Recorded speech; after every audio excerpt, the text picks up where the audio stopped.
In the 1985 MLB draft, Barry Bonds was drafted by the Pittsburgh Pirates, and he had a career lasting from the season of 1986 all the way up until 2007, where he played for the Pirates and the San Francisco Giants. Barry would go on to put up stats that make him arguably one of the best baseball players of all time. Bonds would go on to break the single-season home run record and the all-time home run record owned by Hank Aaron and Babe Ruth many years before him. Barry had many accolades in his career, having the record for the most intentional walks with 688, and having a career where he had been walked 100 times in 14 seasons of his career. Nobody wanted Barry to hit the ball.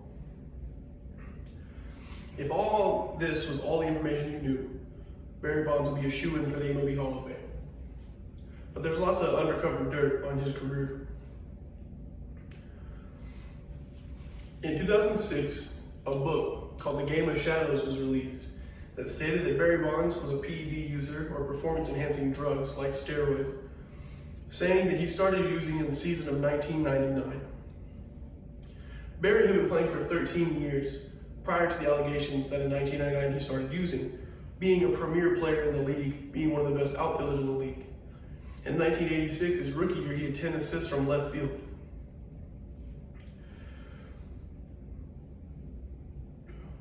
The problem with these allegations is how many home runs Barry hit, because people say that steroids are the only reason that he could hit it as far as he did.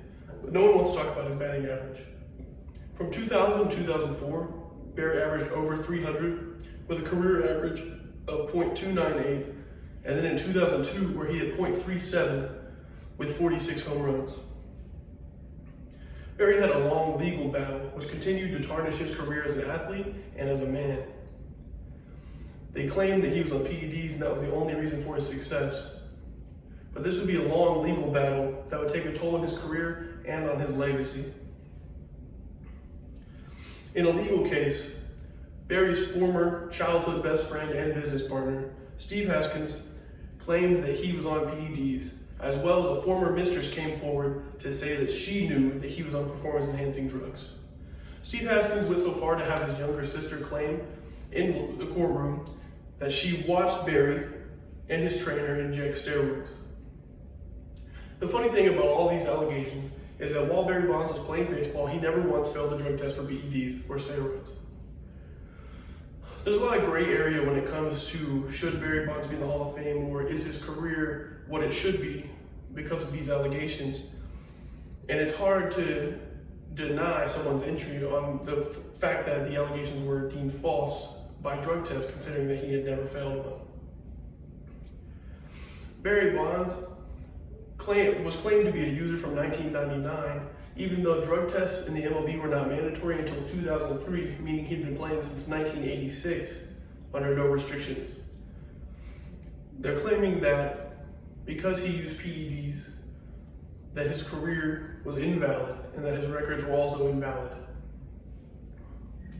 If you take all the seasons away after 1999 and say that those don't count, then Barry had already had a stellar, star-studded 13-year career.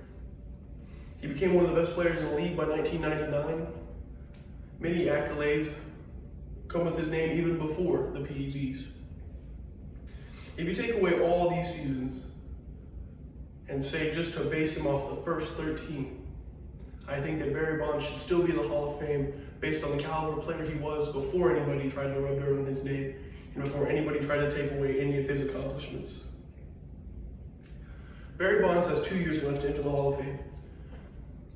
With people looking into the case, his approval rate has gone up, but with 75% needed to enter the MLB Hall of Fame, he currently sits at a strong 66%.